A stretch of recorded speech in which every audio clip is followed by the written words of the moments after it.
नमस्कार, आप देख रहे हैं इंडिया न्यूज हरियाणा और मैं हूं आपके साथ प्रद्युम्न शर्मा। चलिए शुरुआत करेंगे। आपको बता रहे हैं, सदन में बजट पर विपक्ष के सवाल और प्रदेश पर बढ़ रहे कर्ज को लेकर आरोप लगाए हैं। ऐसे में मुख्यमंत्री मनोहर लाल ने विपक्ष को जवाब भी दिया है। मुख्यमंत्री ने कहा कि नेता प्रतिपक्ष भूपेंद्र सिंह हुड्डा हर बार कर्ज का नया आंकड़ा पेश करते हैं। साथ ही मुख्यमंत्री ने कहा कि हुड्डा सरकार के कार्यकाल के मुताबिक उनके कार्यालय में और कार्यकाल में प्रदेश भर में कर्ज बढ़ा नहीं बल्कि घटा है।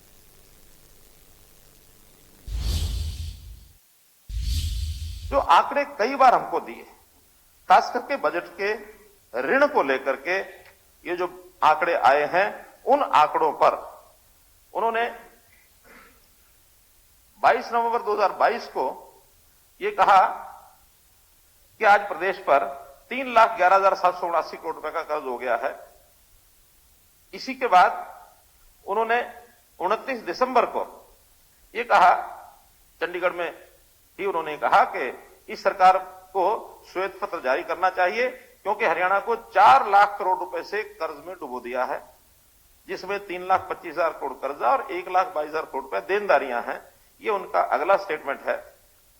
और तीसरा स्टेटमेंट उनका फिर 2023 के 1 फरवरी को आया कि हरियाणा में बजट पर बोलते हुए कहा कि वर्तमान सरकार के समय में प्रदेश को कर्जवान बना दिया है। यानी किसी एक बात को बोल करके वो सच है या झूठ है, जब तक उसके विपरीत कोई बात सत्य साबित नहीं होती तब तक टिके तो रहना चाहिए। यानी हर बार अलग बोलना, अलग बोल के उनकी अपनी भी साख नहीं रहेगी।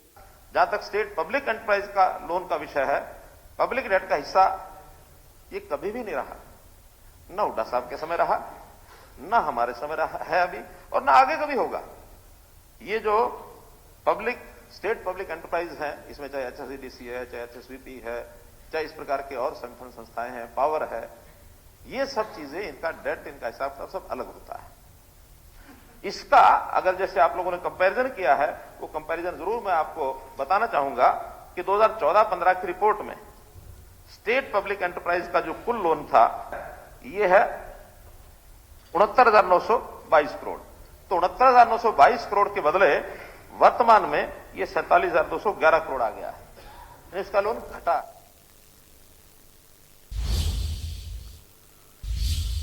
तो चलिए खबरों में आगे बढ़ेंगे। आपको बताना है कि मुख्यमंत्री ने सदन में बताया कि पावर यूटिलिटीज को लेकर कर्ज 2014-15 में 37,000 करोड़ था, अब वो घटकर लगभग 14 करोड़ रह गया है। इसी प्रकार पावर यूटिलिटीज ये जो 37,821 करोड़ रुपया था 14-15 में, वो आज कम होकर के 14,813 करोड़ है। इसमें एक बहुत बड़ी बात यह है कि 25,850 करोड़ रुपया ये हमने उदय स्कीम में ये स्टेट के हेड में लेकर किया है, ताकि अगर वो कहीं उस 37,000 करोड़ अगर चलता रहता और 11% का इंटरेस्ट रहता तो उस दबाव में पावर डिपार्टमेंट इस समय तक शायद 60-70,000 करोड़ पर आ जाता और पावर यूटिलिटीज का यानी एक खतरा हो गया था कि कल को बंद ना हो जाए। तो वहीं सदन में बजट पर विपक्ष को जवाब देते हुए मुख्यमंत्री ने कहा कि इस बार के बजट में 68 सुझावों को शामिल किया गया। मुझे आपको बताते हुए हर्ष हो रहा है कि कुल मिला के 700 सजेशन हमारे पास आए थे, जिनमें से 68 सुझावों को इस बजट में और इंक्लूड किया गया है। कुछ इसमें डबलिंग भी थी, तो ऐसा सुझाव तो ज्यादा बन जाता है, लेकिन 68 जो अलग अलग से उल्लेख करके उसके अंदर काफी अच्छे थे। बहुत से सुझाव दूरगामी भी थे। बजट की सीमाएं होती हैं, तो बजट की सीमाओं को ध्यान में रखते हुए जो भी जोड़ना संभव था उनको हमने जोड़ा है। बजट का उपयोग सामान्यतया जो विकास है, दिखने वाला विकास, इंफ्रास्ट्रक्चर, भौतिक विकास, मुख्य रूप से ऐसा माना जाता है कि सारा पैसा उसी पर लगेगा। लेकिन मेरा मानना यह है कि केवल उस पर नहीं, तो बहुत सी चीजें ऐसी होती हैं जो व्यवस्था परिवर्तन की चीजें भी होती हैं, बहुत दूरगामी कार्यक्रम भी होते हैं, उनको ठीक करने के लिए, ताकि आने वाला जो पीढ़ियां हमारी हैं उनको भी उसमें सुविधा मिले।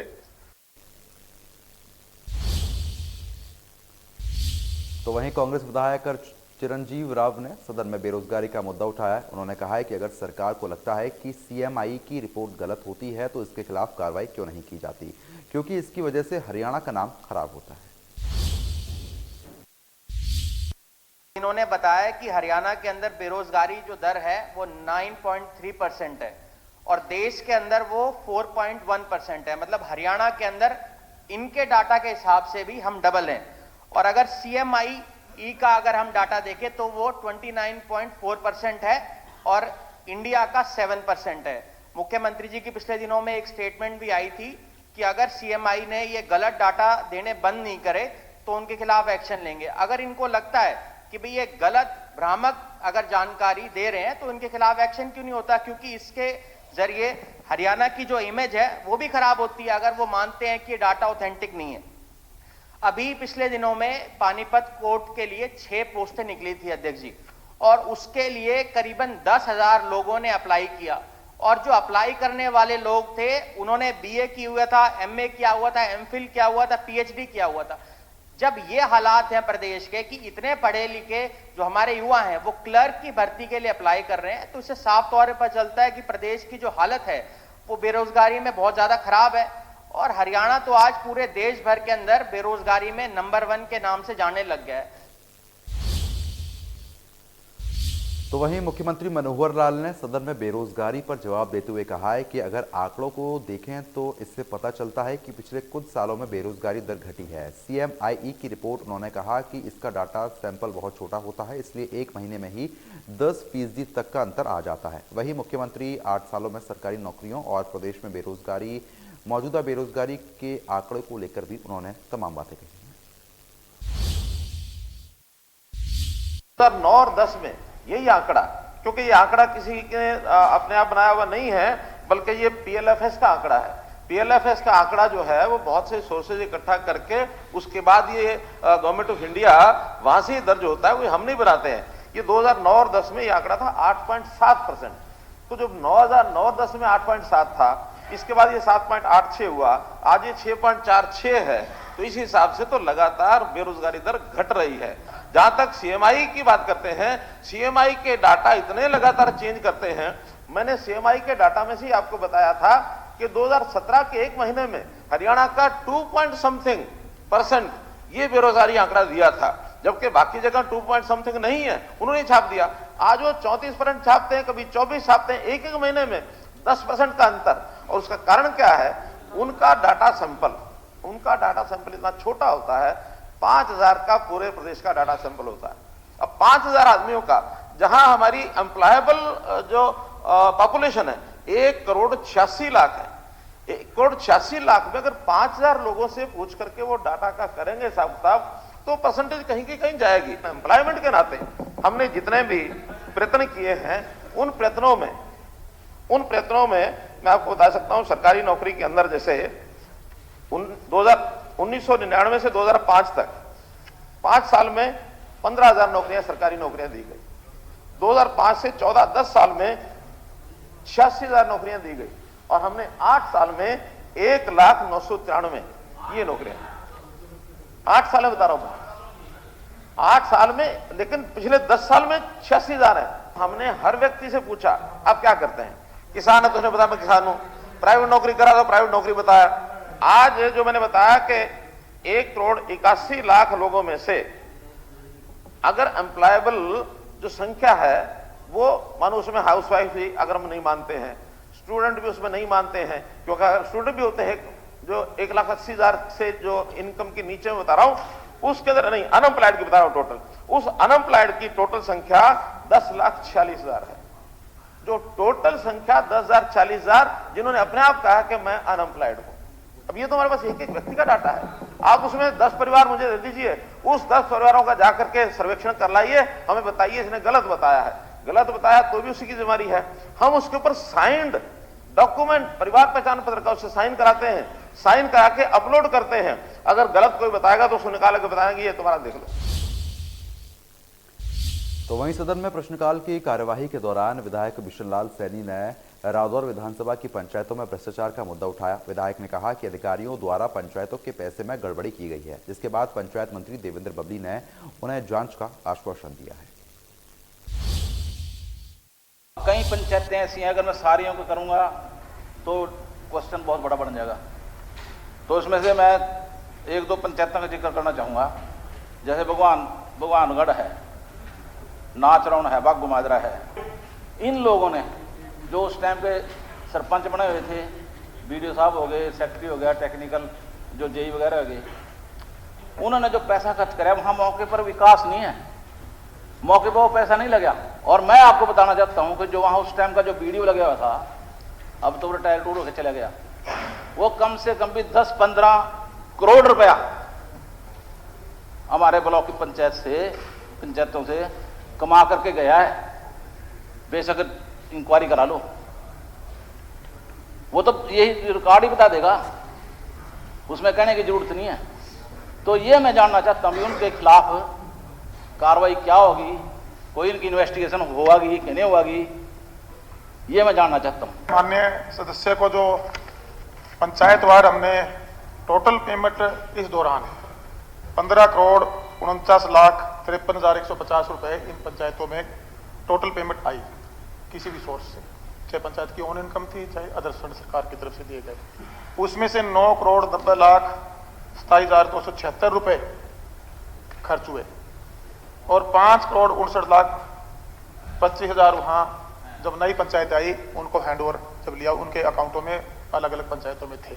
आपने कहा कि जो काम का ब्यौरा दिया गया है, कोई भी पंचायत है अगर आपको ऐसा लगता है कि वो हमारे चाहे उस दौरान अधिकारियों द्वारा या पिछली पंचायतों में सरपंचों द्वारा, तो उस दौरान जो भी पंचायत आप दीजिए उसकी जांच भी करवाएंगे, उसकी इंक्वायरी भी करवाएंगे। अगर इनको लगता है कि उस पैसे का दुरुपयोग हुआ है तो उसकी जांच के आदेश देंगे, जांच करवाएंगे। तो वहीं आपको बता रहे कांग्रेस विधायक भारत भूषण बत्रा ने सदन में सरकारी इमारतों पर अवैध तरीके से पोस्टर और फ्लैक्स चिपकाने का मुद्दा उठाया। उन्होंने कहा कि सरकार कहती है हम हरियाणा को स्वच्छ बनाएंगे, लेकिन इनका नमूना हमें जमीन पर देखने को मिलता है। गृह मंत्री अनिल विज ने इसका जवाब देते हुए कहा है कि जब भारत जोड़ो यात्रा निकली थी तो क्यों आपने एक सड़क भी नहीं छोड़ी थी। कई बातें छोटी होती हैं बट बड़ी इंपॉर्टेंट होती हैं, और सरकार कहती है कि हम हरियाणा को बहुत स्वच्छ बनाएंगे, भारत स्वच्छ बनेगा, और ये स्वच्छ हरियाणा का एक बहुत बड़ा नमूना है। मुख्यमंत्री जी, अपना स्पीकर सर, डॉक्टर साहब, आपने छोटी सी टेबल तो लिख दी और इन अधिकारियों को एक सरप्राइज चेकिंग भी यहां से भेज दो। जहां पर 300 पोस्टर की बात करते हैं वहां पर 30,000 पोस्टर ना लगे हों, तो मैं इस दावे के साथ इसमें कहता हूं आप कोई शहरों को सुंदर रखने की आपकी नीयत नहीं है। हरियाणा का कोई फ्लाईओवर नहीं बचा हुआ है, कोई आरओबी नहीं बचा हुआ है, कोई मेट्रो का पिलर नहीं बचा हुआ है, और कोई एलिवेटेड रोड है उसका पिलर नहीं बचा हुआ है। ट्यूशन सेंटर के, स्कूल एडमिशन के, दीमक वाला, वाईफाई लगवा लो। आज उद्घाटन है इस दुकान का, आज नए शोरूम का उद्घाटन है, आज मेला लगना है, आज ये कथा हो रही है, आज ये भंडारा हो रहा है। ये आजकल प्रिंटिंग प्रेस इतनी जबरदस्त हो गई कि इतने पोस्टर बन जाते हैं। भारत जोड़ो यात्रा निकली, आपने कोई सड़क खाली, कोई बात नहीं, आप अपने प्रांत की जो कोई सड़क खाली छोड़ी हो, चलो मैं कोई दीवार खाली छोड़ी हो, पता नहीं आपको पैसा कहां से आया था इतना सारा। साहब एक सड़क बता दो जो तुमने छोड़ी हो, मैं जुड़ा फिर कोई नहीं, अध्यक्ष महोदय, जुड़ा फिर कोई नहीं, अध्यक्ष दीवारें सारी गंदी कर दी आपने।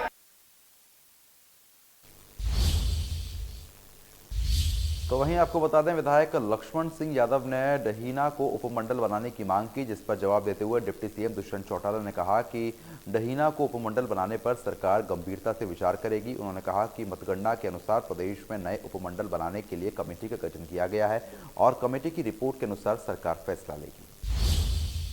हमारा पहले महेंद्रगढ़ जिला होता था, उसके बाद रेवाड़ी जिला बना। जब महेंद्रगढ़ जिला था तो 3 बड़े गांव थे, एक कनीना था, एक कोसली था, एक ढहीना था। तो 2 में तो सब डिवीजन बन गया, लेकिन ढहीना अभी भी इंतजार कर रहा है सब डिवीजन का। और ढहीना जो है जी वो स्टेट हाईवे पे स्थित है, और बीकानेर जो रेलवे लाइन है उसका जैनाबाद ढहीना बड़ा स्टेशन है, और ढहीना 46 गांव का मार्केट है। उसमें चाहे वो कारों की एजेंसियां हो, चाहे दुपहिया मोटरसाइकिलों की एजेंसियां हो, और बड़ा बाजार होने के नाते से आज वहां सब तहसील भी है, पशु हॉस्पिटल भी है, आदमियों का भी हॉस्पिटल है, पीएचसी भी है और अनेक ऐसी सुविधाएं हैं जो उपमंडल के लिए होनी चाहिए, इसलिए वो फिजिबल भी है। मेरा आपके माध्यम से डिप्टी सीएम साहब से निवेदन है कि इस पे भी विचार करें। पहले गवर्नमेंट ऑफ इंडिया की तरफ से लैंड बाउंड्री सील करने के एक आदेश आए थे, जो कि अब डेफर कर दिए गए हैं अगले साल की जून तक। उसके अंदर हमारी एक 3 मिनिस्टर्स की कमेटी है जो इन केसेस को रिकमेंड करती है सरकार को on recommendation of deputy commissioners. मगर क्योंकि हरियाणा प्रदेश में लैंड बाउंड्रीज के लिए जो जनसंख्या ली गई थी वो 2011 की थी। अब पीपीपी का डाटा आ रहा है, प्रोएक्टिव डाटा है, हमें लगभग ये अनुमान आता है कि कितनी जनसंख्या प्रदेश भर के अंदर और बड़ी है, किस इलाके के क्षेत्रफल में ज़्यादा जनसंख्या है। अब हम एफसीआर की अध्यक्षता में 3 सदस्यीय कमेटी बनाएंगे जो रिकंसिडर करेगी पूरा कैलकुलेशन क्राइटेरिया कि एक सब डिवीज़न, एक तहसील, एक डिस्ट्रिक्ट के अंदर कितनी पॉपुलेशन होनी चाहिए, कितने गांव, कितनी सब डिवीज़न होनी चाहिए। जैसे ही उनकी रिकमेंडेशन आएगी उसके उपरांत जो दहीना की इनकी डिमांड है सब डिवीज़न बनाने की, सरकार। तो वहीं कांग्रेस विधायक किरण चौधरी ने तोशाम में पानी की किल्लत का मुद्दा उठाया और कहा कि लोग टैंकरों से पानी खरीद कर पीने के लिए मजबूर है। इसके साथ ही उन्होंने तोशाम में स्टेडियम बनाने की मांग की। मेरे इलाके तोशाम के अंदर बहुत जबरदस्त पानी की किल्लत है, त्राई त्राई हो रही है। लोग जो हैं टैंकरों से पानी पी रहे हैं और जो है महीने के आखिरी में 1200-1100 रुपए जो है हर एक आदमी को जेब के देने पड़ रहे हैं, जब आप जानते हो कितनी महंगाई की मार है और एक मूलभूत सुविधा जैसे पानी है वो नहीं मिल रहा है। ये सारे गांव मैं गिनवा देती हूँ आपको, मालवास, कोहाड़, खारियावास, चैनपुरा, देवावास, सिधान, खावा, गारनपुर कला, भारीवास, चनाना, दिनोद, बजीना, छपार, जोगियान, धानी, भलाना, अलगपुरा, किरावड़, खानक, भुटाना, खावा, ढानी, बेरान, खानक, किरावड़, अलगपुरा फिर से और बजीना, ढानी, सारी की सारी ये जो है सिधान, गारनपुरा कला, साथ की साथ स्टेडियम्स के लिए मैं 20 बारी बोल चुकी हूँ यहाँ पे इसी सदन के ऊपर कि हमारे स्टेडियम्स के लिए पैसे दे चुके हैं, लेकिन अभी तक नहीं बने हैं देवराला, गोलागढ़ और भानगढ़ में और सालेवाला में। उसके बावजूद जो है यहाँ पर कोई कार्रवाई नहीं हो रही, तो मैं ये कहूँगी कि इनको फटाफट बनाया जाए। तो पिछले कई दिनों से हो रही लगातार बारिश से प्रदेश के किसान काफ़ी परेशान हैं। लगातार हो रही बारिश से जगह जगह जलभराव हुआ, जिससे लोगों को काफ़ी परेशानी लगातार झेलनी पड़ी है। वहीं बारिश और ओलावृष्टि से किसानों की फसलों को काफ़ी नुकसान हुआ। सोनीपत, रोहतक में ज़्यादा बारिश से फसलें जलमग्न हो गई। वहीं भिवानी में बारिश से सड़कें तालाब बन गई थी, जिससे राहगीरों को काफ़ी परेशानियों का सामना करना पड़ा है। महेंद्रगढ़ में भी बारिश से हालात बद से बदतर हो गए थे। तो फिलहाल तस्वीर आप देख पा रहे हैं अपनी स्क्रीन पर। ये 6 तस्वीरें हैं चरखी दादरी, महेंद्रगढ़, रेवाड़ी, भिवानी, कैथल और सोनीपत की तस्वीरें हैं। ऐसे में किसानों को सबसे ज़्यादा नुकसान पहुंचा है, क्योंकि खड़ी हुई फसल थी और ओलावृष्टि से पूरी फसल भिज गई है। फिलहाल किसानों की तरफ से ये मांग है कि स्पेशल गिरदावरी हो और जल्द से जल्द मुआवजा दिया जाए।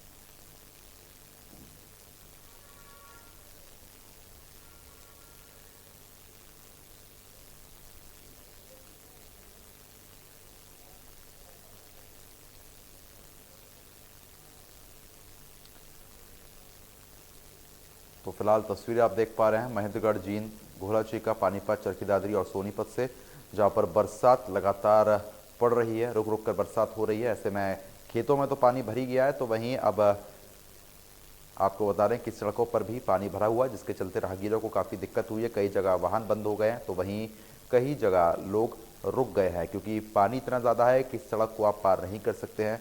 आपको ये भी बता दें कि अभी कुछ दिन और मौसम इसी तरीके से बदलता हुआ नजर आएगा। बीजेपी प्रदेश अध्यक्ष ओम प्रकाश धनखड़ ने अपने गृह क्षेत्र यानी बाल्दी विधानसभा क्षेत्र में खेतों का जायजा लिया है। ओम प्रकाश धनखड़ अचानक अपने हलके के खेतों में ओलावृष्टि और बेमौसम बरसात से खराब हुई फसलों का जायजा लेने के लिए पहुंचे। ओपी धनखड़ ने किसानों से सीधा संवाद किया और उनकी फसलों के नुकसान के बारे में जानकारी हासिल की। इतना ही नहीं, बीजेपी प्रदेश अध्यक्ष ओम प्रकाश धनखड़ ने प्रदेश के मुख्यमंत्री मनोहर लाल को एक पत्र भी लिखा। आपको बता दें कि मुख्यमंत्री को पत्र लिखकर ओम प्रकाश धनखड़ ने खराब फसलों की स्पेशल गिरदावरी करवाने की मांग भी रखी है।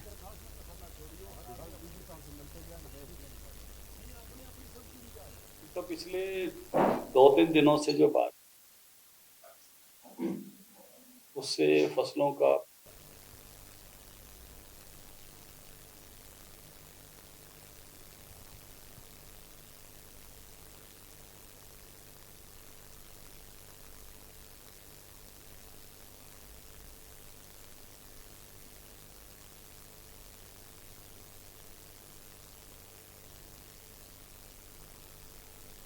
तो पिछले 2-3 दिनों से जो बारिश हुई है उससे फसलों का प्रदेश भर में काफी नुकसान हुआ है। अभी झज्जर जिले की जानकारी मैंने विभाग के अधिकारियों से ली तो उन्होंने कहा कि उनके पास लगभग 10,000 एकड़ गेहूं के खराबे की और 6,000 एकड़ सरसों के खराबे की रिपोर्ट आई है। अच्छी बात यह है कि रात को ही मेरी मुख्यमंत्री से बात हुई थी, तो आज मैंने उनको पत्र भी भेजा है और स्पेशल गिरदावरी का, उन्होंने स्पेशल गिरदावरी की जहाँ तक मुझे जानकारी है घोषणा भी कर अच्छी बात हो गई है कि स्पेशल गिरदावरी हो। स्पेशल गिरदावरी में केवल वो लोग आते हैं जिन्होंने बीमा नहीं कराया हुआ और 15,000 रुपये प्रति एकड़ कंपनसेशन जिनका डिजास्टर मैनेजमेंट के फंड से आता है। लेकिन मैं जानकारी देना चाहता हूँ किसान भाइयों को, बीमा जिन्होंने करवाया हुआ है उनकी कटी हुई फसल का भी भरपाई करती है बीमा कंपनियां। जब बीमा की नियम बने तो उस समय मंत्री बताए तो मेरे पास था, तो हमने उसमें शामिल कराया था कि कटने के भी बाद भी अगर फसल खेत में है और किसान ने उठाई नहीं है, चाहे वो कटकर बिखरी हुई है चाहे वो इकट्ठी हो गई है, अगर उसमें नुकसान है तो जिन्होंने बीमा करवाया हुआ है वो तुरंत बीमा कंपनियों के प्रतिनिधि और डीडी एग्रीकल्चर के माध्यम से मैं झज्जर जिले के भी समस्त प्रदेश के किसानों को आग्रह कर रहा हूं कि इस बारे में वो सजग होकर और तुरंत अपना सर्वे बीमा कंपनियों से करवाएं। तो वहीं आपको बता दें, सीएम मनोहर लाल ने सदन में बारिश और ओलावृष्टि की वजह से किसानों की बर्बाद हुई फसल की स्पेशल गिरदावरी कराकर उन्हें मुआवजा देने का आश्वासन दिया है। सीएम मनोहर लाल ने कहा है कि जिन किसानों का नुकसान हुआ है वो 72 घंटे के अंदर क्षतिपूर्ति पोर्टल में इसका ब्यौरा दर्ज कराएं, जिससे उन्हें मुआवजा जल्द दिया जा सके। मैंने जिन पहले विधायकों ने ध्यान कराया है और हमने आपस में विचार करके ये घोषणा करनी ही है कि जो वर्षा के कारण से, ओलावृष्टि के कारण से अभी पिछले दिनों में नुकसान हुआ है उसकी स्पेशल गिरदावरी कराएंगे। मेरा निवेदन सभी किसान बंधुओं से आपके माध्यम से यह है कि जिसका नुकसान हुआ है क्षतिपूर्ति पोर्टल में 72 घंटे में जरूर एंट्री करें, क्योंकि कई बार वो एंट्री होती नहीं है और फिर बाद में अधिकारी उसमें ऊपर नीचे करके कुछ भी डाल देते हैं। तो इसलिए उसका मूल्यांकन उसी हिसाब से किया जाएगा कि उसने अपना कितना नुकसान डिक्लेयर किया है, अधिकारियों ने क्या आंका है, बाद में उसकी जो बिक्री हुई है उस हिसाब से ही आंकलन होता है। तो जरूर किसान जो है अपना अपना क्षतिपूर्ति। तो वहीं आगे बढ़ते हैं, आपको बता दें कि आज़ाद उम्मीदवार के तौर पर 2019 में गोहला चीका विधानसभा से चुनाव लड़ने वाले देवेंद्र हंस कांग्रेस में शामिल हो गए हैं। चंडीगढ़ में नेता प्रतिपक्ष भूपेंद्र हुड्डा ने देवेंद्र को कांग्रेस में शामिल करवाया। इस दौरान हुड्डा ने कहा कि देवेंद्र हंस को पार्टी में पूरा मान सम्मान दिया जाएगा, सभी का कांग्रेस पार्टी में स्वागत है। बता दें कि देवेंद्र हंस को आज़ाद उम्मीदवार के तौर पर 30,000 वोट मिले थे।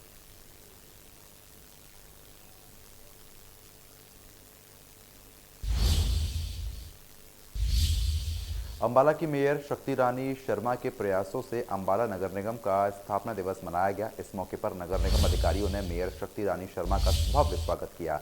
कार्यक्रम के दौरान डिप्टी मेयर राजेश मेहता और नगर निगम कमिश्नर प्रशांत पवार समेत तमाम अधिकारी और नगर परिषद के भी अधिकारी मौजूद रहे हैं। आपको बता दें कि कार्यक्रम की शुरुआत पर मेयर शक्ति रानी शर्मा ने झंडा फहराकर शुरुआत की। इस दौरान मेयर शक्ति रानी शर्मा ने सराहनीय कार्य करने वाले निगम कर्मचारियों को सम्मानित किया है और सभी को श्रमदान करने की शपथ भी दिलवाई है। मेयर शक्ति रानी शर्मा ने कहा कि प्रधानमंत्री नरेंद्र मोदी ने सभी निगमों को स्थापना दिवस मनाने के लिए कह दिया है, तो उन्होंने कर्मचारियों और पार्षदों अधिकारियों के साथ स्थापना दिवस मनाया है। उन्होंने कहा कि अंबाला की और आगे ले जाने के लिए सभी तरीके से प्रण लिया है और इसकी एक नई शुरुआत हो गई है। देखिए, ये प्रधानमंत्री जी का आह्वान था कि हम लोग अपने स्थापना दिवस मनाएं और उसी उपलक्ष्य में हमने अपने निगम का स्थापना दिवस मनाया है। और जो कर्मचारी आउटस्टैंडिंग थे उनको हमने सर्टिफिकेट्स भी दिए हैं। ये सिर्फ एक इंसेंटिव है लोग कि ताकि हमारे कर्मचारी और अच्छे से और हमारे अफसर हैं सब और अच्छे से लोगों की सेवा कर सकें और उम्मीद रखती हूँ कि जो आज हमने शपथ ली है उस पर हम सब अमल करेंगे। ये शुरुआत थी, पहली दफ़ा मनाया गया है और हर साल इसको बहुत अच्छे स्तर पर मनाया जाएगा। जी, जैसा कि हमारे महापौर महोदय ने बताया कि माननीय प्रधानमंत्री की तरफ से ये मुहिम छेड़ी गई है कि जो भी अपने अपने क्षेत्र में इस प्रकार के जो है कार्यक्रम करे जाएं। तो ये तो शुरुआत थी, जैसा कि आपको पीछे बताया गया कि बरसात के चलते हुए थोड़ा हमें इसको कट शॉर्ट करना पड़ा, तो आगे चल के और भी इस प्रकार के हम अच्छे कार्यक्रम करते रहेंगे। पहले तो मैं आपके माध्यम से अम्बाला वासियों को इस स्थापना दिवस की बहुत बहुत शुभकामनाएं देता हूं और जो इनिशिएटिव लेकर आज हमारी मेयर मैडम ने यह कार्यक्रम अम्बाला से शुरू किया है, मैं चाहूँगा कि पूरे हरियाणा में अलग अलग स्थानों पर जहाँ जहाँ निगम हमारे बने हैं सभी जगह इस तरह का स्थापना दिवस मनाया जाना चाहिए, क्योंकि इससे जो है हमारे जो कर्मचारी साथी हैं, पार्षद साथी हैं, मेयर मैडम हैं, सभी को मिलने जुलने का एक मौका मिला है। और जो हमारी नगर निगम की जिम्मेवारियां हैं उसके बारे में भी आज मेयर मैडम ने सभी को बताया है। तो मैं उम्मीद करता हूं कि अम्बाला में वो जिम्मेवारियों का बहुत जल्द पालन करना दिखेगा आपको, जो हमारे अधिकारियों द्वारा किया जाता है। तो फिलहाल अभी के लिए सिर्फ इतना है, लेकिन खबरों का सिलसिला लगातार जारी है। बने रहिए हमारे साथ। नमस्कार।